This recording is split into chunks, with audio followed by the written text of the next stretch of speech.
1000 مرة أستغفر يوميا. يقول والله الذي لا إله إلا هو ما دعوت الله دعوة إلا جاءت مثل فلك الصبح. يقول بعد أن داومت على الاستغفار، يقول حتى أني استحييت من كثرة ما استجاب الله لي.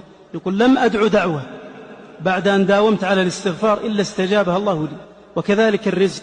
ألقيت كلمة في أحد مساجد الرياض وتكلمت عن الاستغفار، فأتاني شاب يبدو أنه يعني شاب من الشباب يعني غير المستقيم، وقال لي تكلمت عن الاستغفار وأنا أروي لك قصة حصلت لي وأرجو أن تحدث بها. قلت تفضل. قال أنا كنت مديون، يقول وكان الراتب لا يكفي. يقول فحضرت كلمة في أحد المساجد وتكلم عن الاستغفار وفضل الاستغفار وأنه يفتح أبواب الرزق. يقول فعدت إلى البيت وكلمت زوجتي وذكرت لها ذلك، وتعاهدت أنا وإياها أن نستغفر في اليوم ما شاء الله وأن نستغفر. يقول فاستمريت على الاستغفار في كل وقت، كل ما وجدت فرصة أو تذكرت أستغفر الله أستغفر الله أستغفر الله. يقول والله الذي لا إله إلا هو، يقول قضيت ديوني كلها، أصبح الراتب يفيض. يقول مع أن الراتب لم يزد ولم يتغير هو. يقول فتحت حساب آخر في البنك، حساب الادخار، وأصبحت أوفر من راتبي ولم أجد أمرا غير حياتي بعد توفيق الله سوى الاستغفار.